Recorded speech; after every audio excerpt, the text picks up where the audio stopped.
Students, welcome back to my YouTube channel in Kamatgiri Pathshala. एक बार फिर से मैं अपने यूट्यूब चैनल पर आप सभी लोगों का स्वागत करता हूं। जैसे कि आप लोगों को पता है बच्चों, मैं जिसमें जो पढ़ा रहा हूं वो डायरेक्ट और इनडायरेक्ट नरेशन पढ़ा रहा हूं।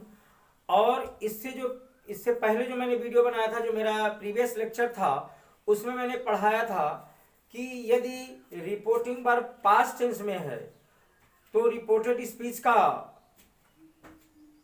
टेंस किस प्रकार से चेंज होता है। तो वो था past indefinite, past continuous, past perfect, past perfect continuous. इसके बारे में मैंने पढ़ाया था आप लोगों को। अब आज मैं पढ़ाने जा रहा हूं, देखिए आज आपका जो टॉपिक है वो है डायरेक्ट नरेशन ही, डायरेक्ट और इनडायरेक्ट नरेशन ही है। लेकिन है क्या है, आज हम फ्यूचर कैसे चेंज करते हैं कि यदि हमारी रिपोर्टिंग वर्ब पास्ट टेंस में है और रिपोर्टेड स्पीच का सेंटेंस जो है फ्यूचर टेंस में है, किसी फ्यूचर में है, तो किस प्रकार से चेंज होता है वह मैं आज आप लोगों को पढ़ाऊंगा। और इसके साथ ही वोकेटिव केस में भी सेंटेंस दिया है, तो वोकेटिव केस के सेंटेंस को हम किस प्रकार से बदलते हैं वो भी बताएंगे हम। ठीक है, तो देखिए सभी फ्यूचर टेंस, फ्यूचर टेंस में कुछ नहीं, क्या करेंगे, विल के स्थान पर वुड और शैल को should.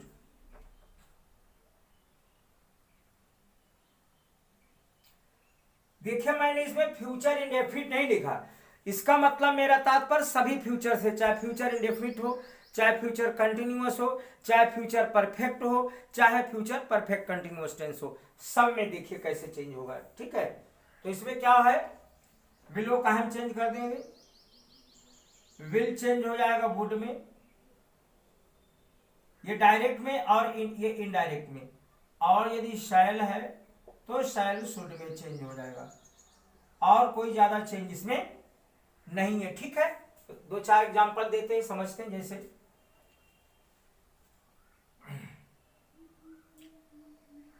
My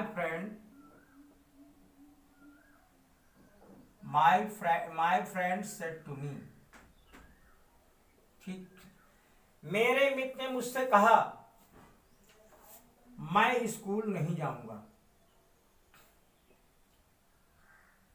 I shall not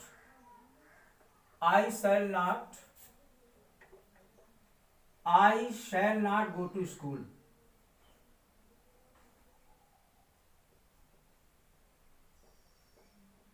I shall not go to school, मैं स्कूल नहीं जाऊंगा।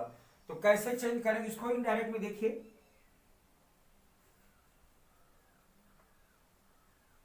My friend told that। अब देखिए ये आई किससे चेंज होगा, ये हमारा जो फर्स्ट पर्सन का प्रोनाउन है ये सब्जेक्ट से चेंज होगा। तो क्या होगा, my friend told me that, अब यहाँ ही हो जाएगा यहाँ पर। ठीक है, ये जो फ्रेंड है, फ्रेंड थर्ड पर्सन में जाएगा, तो ही भी लिख सकते हैं, शी भी लिख सकते हैं, बट हमने यहाँ ही लिखा है दैट ही। अब देखिए यहाँ मैंने लिखा शैल को किस में चेंज करेंगे, शुड में चेंज करेंगे, और विल को वुड में चेंज करेंगे। लेकिन बच्चों एक चीज यहाँ देखेंगे, ही आ गया, यहाँ सब्जेक्ट चेंज हो गया, तो ही शुड न लगा के ही के साथ चूंकि विल आता है, तो उसी तरह से यहां पर क्या हो जाएगा, वुड हो जाएगा। अगर यदि यहां आई लिखा होता तो हम शुड करते, ठीक है, वी लिखा होगा तो हम शुड करते हैं। आई और वी के साथ जानते हैं आप लोग शैल का प्रयोग करते हैं, तो उसी प्रकार से इनडायरेक्ट में शैल शुड का प्रयोग होता है। बट यहाँ हमारा सब्जेक्ट चेंज हो रहा है, यहाँ ही हो गया, तो यहां पर शुड न लगा के हम वुड का प्रयोग करेंगे, that he would not go to, बाकी सेंटेंस वही रहेगा। ठीक है, ये हो गया। और लेते हैं sentence,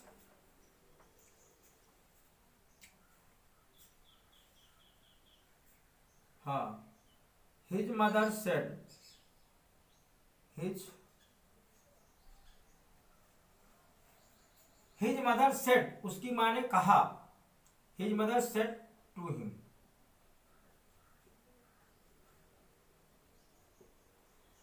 his mother said to him, उसकी माँ ने उससे कहा, क्या कहा, हाँ,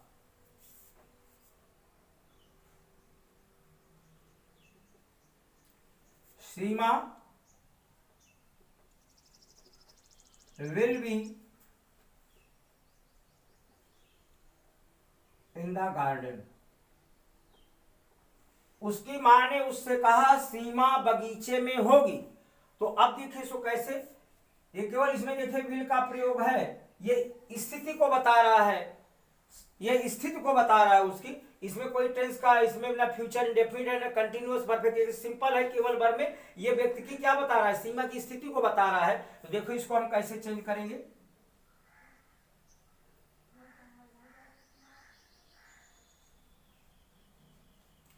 his mother told him, his mother,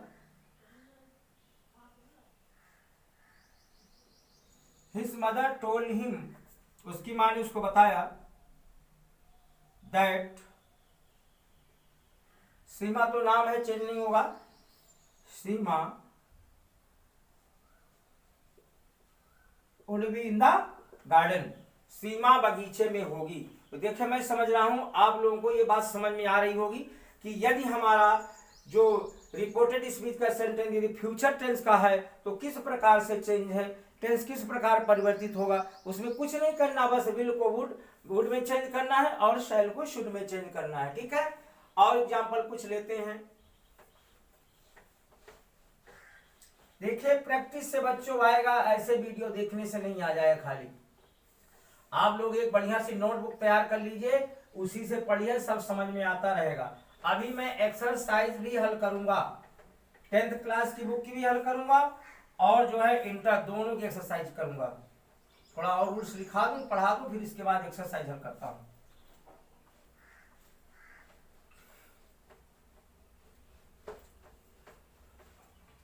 और देखिए, हाँ, he said, उसने कहा, क्या कहा,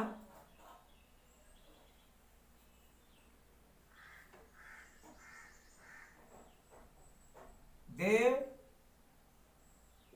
उसने कहा they will be, they will be, they will be, they will be learning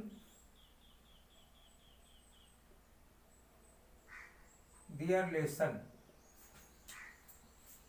उसने कहा वे अपने पाठ याद कर रहे होंगे। तो देखिए इनडायरेक्ट में इसको कैसे चेंज करेंगे, he said, he said that. देखो इसको टोल्ड नहीं करेंगे, कोई ऑब्जेक्ट नहीं है तो टोल्ड नहीं होगा। ही सेड दैट, दे का दे ही रहेगा क्योंकि ये हमारा थर्ड पर्सन का प्रोनाउन है, इसलिए थर्ड पर्सन के प्रोनाउन में चेंज नहीं होता है। बट यहां पर नियमानुसार जो स्मॉल लेटर हो जाएगा, कैपिटल था बट यहां स्मॉल बनेगा। He said that they,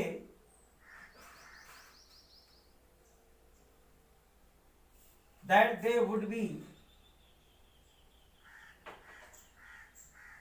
learning, देखो ये पूरा वही रहेगा, देयर का दे लगा है तो इस प्रकार देयर का देयर ही यहां रहेगा, ठीक है। और लेते हैं एक आध example.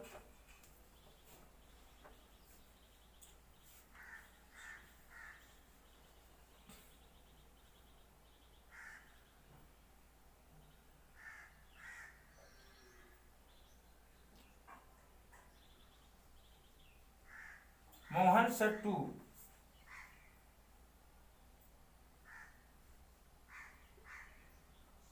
his mother, Mohan said to his mother, Mohan ने अपनी मां से कहा, क्या कहा, चपरासी घंटी बजा चुका होगा, ठीक है।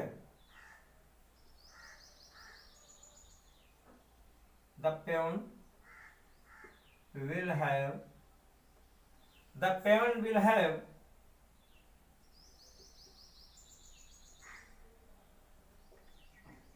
the peon will have rung the bell, ठीक है। अब इसको ये भी बिल्कुल बस वुड होना और कुछ नहीं लगाना इसमें, क्या बनेगा, Mohan told his mother, Mohan told, Mohan told his mother that the peon यहां पर बच्चों क्या हो जाएगा, वुड हो जाएगा, वुड हैव। यहां बच्चों गलती हुई हमसे थोड़ी, यहां बच्चों जब हैव लगा है तो थर्ड फॉर्म आएगी, द प्योन विल हैव, रंग होगा यहां, sorry for it, third form आएगी बच्चों, थोड़ा मुझसे मिसिंग हुई, ठीक है। द प्योन वुड हैव क्या हो गया बच्चों, रंग, बाकी वही रहेगा, वुड हैव रंग द बेल, ठीक है। एक एग्जांपल और लेते हैं, ज्यादा वीडियो बड़ी नहीं करेंगे, बस खत्म कर देते हैं। तो आप लोगों देख रहे हैं कि फ्यूचर टेंस जो है किस प्रकार से चेंज होता है, ये आप लोगों को बात समझ में अच्छी तरह आ रही होगी। इसके बाद वो आज मैं वोकेटिव केस नहीं पढ़ाऊंगा, अब कल पढ़ाऊंगा, जो यदि कोई वोकेटिव केस में आया है कोई नाउन तो उसमें बच्चों को बहुत कंफ्यूजन होता है, तो कल मैं वोकेटिव केस वाली वीडियो बनाऊंगा, ठीक है। आज बस एक एग्जांपल और देता हूं।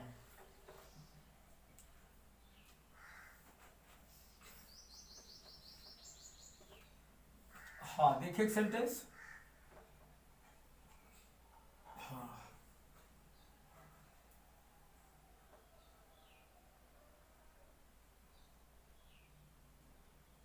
He said to his father,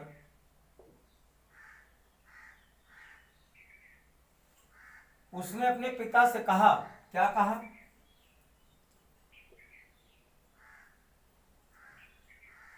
mother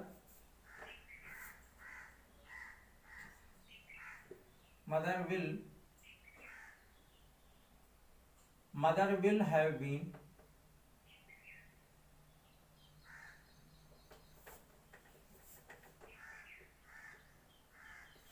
उसने अपने पिताजी से कहा क्या, मदर विल हैव बीन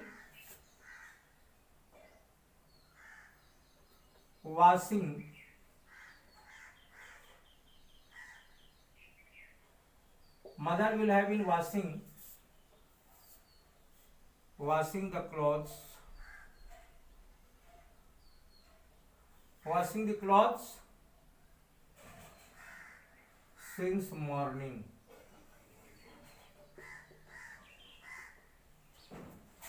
उसने अपने पिता से कहा, माँ जी, mother will have been washing the cloth since morning, माँ जी सुबह से कपड़े धो रही होंगी। कोई व्यक्ति है या कोई लड़का है अपने पिता को बता रहा है, क्या बता रहा है, कि माँ जी सुबह से कपड़े धो रही होंगी, ठीक है। तो अब इसको हम इनडायरेक्ट में कैसे बनाएंगे, उसने अपने पिताजी को बताया कि माँ जी सुबह से कपड़े धो रही होंगी, की लगाएंगे, ठीक है। की का मतलब दैट होता है। एक बात मैं बता दूं, दैट तो हम लगाते चले आ रहे हैं बच्चों, लेकिन मैं अभी एक बात बताना भूल गया हूं कि जो दैट लगाते हैं, एक बात समझ लीजिए, ये मेरे दिमाग में बात आ गई, दैट का मतलब देखिए वह भी होता है, और जो दैट है, दैट ये तुम्हारा क्या है, ये प्रोनाउन भी है। कौन सा प्रोनाउन है, डिमॉन्स्ट्रेटिव प्रोनाउन, डिमॉन्स्ट्रेटिव, ठीक है, ये डिमॉन्स्ट्रेटिव प्रोनाउन भी है। ये जो दैट है आपका, ये डिमॉन्स्ट्रेटिव जो है क्या है, एडजेक्टिव भी है ये, ठीक है।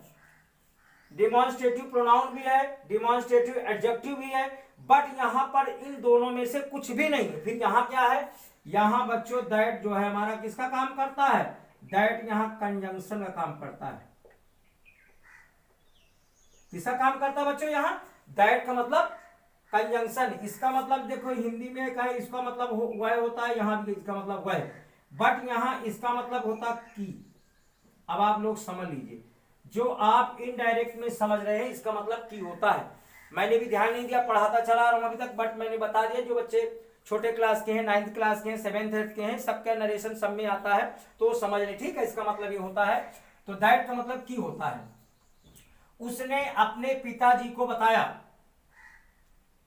he told his father, उसने अपने पिताजी को बताया दैट मदर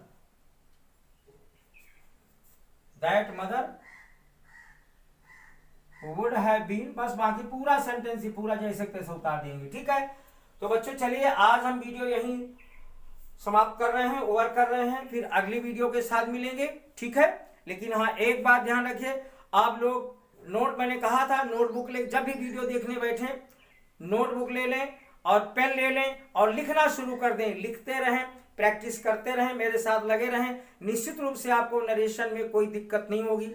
अभी मैं जो पढ़ा रहा हूँ बहुत मतलब ये समझ के लो लेवल है, धीरे धीरे हाई पे जाएंगे, धीरे धीरे और आगे पढ़ाएंगे। बट जो है आप लगे रहें, अब वीडियो पूरा देखें और देखने के साथ उसको लिख डालें, देखें नहीं, तभी आप लोगों को समझ में आएगा। ठीक है, तो फिर हम फिर मिलते हैं। Thank you, may God bless all of you.